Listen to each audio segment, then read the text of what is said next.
તો મુખ્યમંત્રી ભૂપેન્દ્ર પટેલની ટકોર બાદ હવે જામનગરથી મોટા સમાચાર આવ્યા છે। પૂર્વ મંત્રીએ મોટો આરોપ લગાવ્યો છે। પૂર્વ મંત્રી એવા વસુબેન ત્રિવેદીએ સૌથી મોટો આરોપ લગાવ્યો। જામનગર વિશે વાતચીત કરતા તેમણે કહ્યું કે જામનગરનો જે ક્રિસ્ટલ મોલ છે તે ગેરકાયદેસર છે। મારા ઘર સામે જે મોતનું તાંડવ થાય તે હું નથી જોવા માંગતી તેવું વસુબેન ત્રિવેદીએ કહ્યું।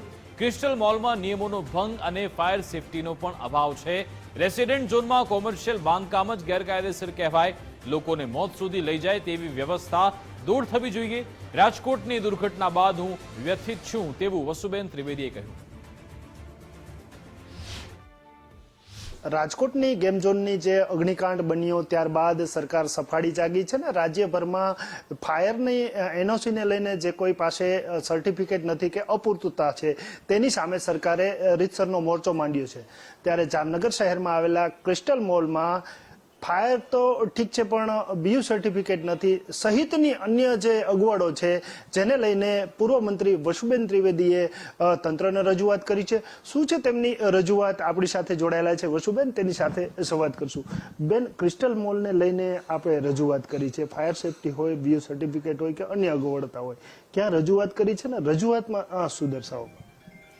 એક તો મારા ઘરથી 20 ફૂટ દૂર જ ક્રિસ્ટલ મોલ આવેલું છે, રહેણાંક વિસ્તારની અંદર આવેલું છે। એટલે સૌથી પહેલાં તો જે ત્યાં ઓડિટોરિયમના નામે આઇનોક્સ થિયેટર બનાવ્યા છે એ જ ગેરકાયદેસર છે। લગભગ 15 વર્ષ પહેલાં કે 14 વર્ષ પહેલાંથી આ કામ જ્યારે શરૂ થયું ત્યારથી અમે એના નકશા વગેરે જોયા હતા, પણ ઓડિટોરિયમ બતાવીને થિયેટરો બન્યા છે। મોટા મોટા જનરેટરો મારા સાવ સામે જ દેખાય અને એને ચલાવવા માટે નીચે ડીઝલ કે કાંઈ રાખ્યું હોય મને ખબર નથી। હાઈ પાવર હોર્સ પાવરના અહીં આગળ ઇલેક્ટ્રિકના થાંભલા જેની પ્રિમાઇસીસમાં હોવા જોઈએ એને બદલે એ બહાર છે। ટ્રાફિકની કોઈ સગવડ નથી, નીચે કપડાનો સ્ટોર, વચ્ચે ફૂડનો સ્ટોર, ફૂડ ઝોન અને ઉપર થિયેટર। માણસો અંદર હોય જ, મોલ હોય એટલે આપણો બધાનો અનુભવ છે, એ લોકો નીકળે ક્યાંથી?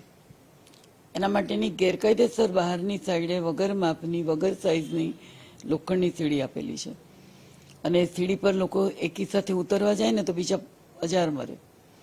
આ પ્રકારની વ્યવસ્થાઓ છે। રાજકોટની જે ઘટના બની પછી સતત હું વ્યથિત રહેતી હતી કે આ જ દુર્ઘટના જો મારા ઘરની સામે જ થાય તો શું મારે છતી આંખે આને જોયા કરવું? અગાઉ કામ ન થાય એના માટેના પંચનામા થયા છે અધિકારીઓની સામે, એમાં ના પાડવામાં આવી છે કે આ પ્રકારના કામો અહીંયા થઈ શકે નહીં। લોકલ ઓથોરિટીએ જે તે વખતે ના જ પાડેલી હતી કે આ ન કરી શકાય, પરંતુ આ બધી જ પરમિશનો એને મળી છે। એ રજૂઆતો, ખોટી રજૂઆતો કરીને ઉપરથી લઈ આવ્યા હોય અને જ્યારે આ ચાલુ થયું ત્યારે અમને ખૂબ આઘાત લાગ્યો હતો। આજે રાજ્ય સરકાર ખૂબ સારું કામ કરી રહી છે। એક ઘટનાએ અમને બધાને દુઃખી કર્યા છે।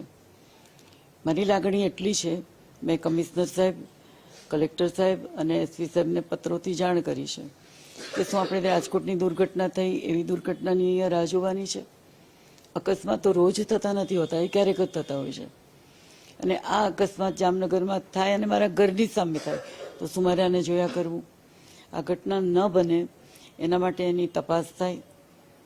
એમાં ગેરકાયદેસર કામો છે, હું ખાતરી સાથે કહું છું કે ગેરકાયદેસર કામો છે, પણ તંત્ર એની જાતે તપાસ કરે, આ થિયેટરને બંધ કરવામાં આવે અને કાયદેસરતા કરીને એને કરવું હોય તે કરે, પરંતુ જામનગરની પ્રજાના જીવના જોખમે આ થાય એ હરગીજ ચલાવી લેવાય એ મારી માનસિકતા નથી।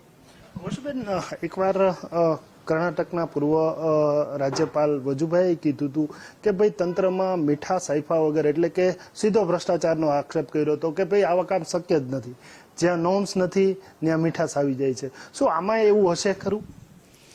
એ તો હવે કઈ રીતે માન્યતા મળી છે અને કઈ રીતે લીધી છે એ લોકો જાણે, પરંતુ ખોટું થયું છે એ હકીકત છે અને એ ખોટાની સામે મારી લડત છે કે ખોટું નહીં।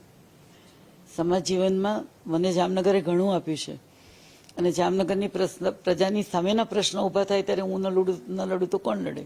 મેં મેયરશ્રીને પણ કહ્યું છે, પદાધિકારીઓને પણ આ લખીને મોકલ્યું છે કે જવાબદારી વ્યક્તિ તરીકે અમારા લોકોની પણ આવે। કે છતી આંખે આવું ન થવા દેવાય એવું. આ હતા પૂર્વ મંત્રી વસુબેન ત્રિવેદી કે જેઓએ પોતાના ઘરની સામે જ ચાલતા જે ક્રિસ્ટલ મોલ છે ત્યાં ફાયર વ્યવસ્થાઓ તો છે પરંતુ નોર્મ્સનો ભંગ કરવામાં આવ્યો છે. આ ઉપરાંત બીયુ સર્ટિફિકેટ નથી, અન્ય પણ સવલતો છે જે અપૂરતી છે, જેની સામે જે સવલતો જે છે તે પૂરી પાડવામાં આવે અને જે કોઈ ભ્રષ્ટાચારીઓ છે, જે કોઈ મીઠી નજર છે તેને પણ દૂર કરવામાં આવે તેવી તેઓએ તેના રજૂઆતમાં માંગણી કરી છે. કેમેરામેન હિરેનની સાથે નથુ આયર, ગુજરાત ફર્સ્ટ, જામનગર.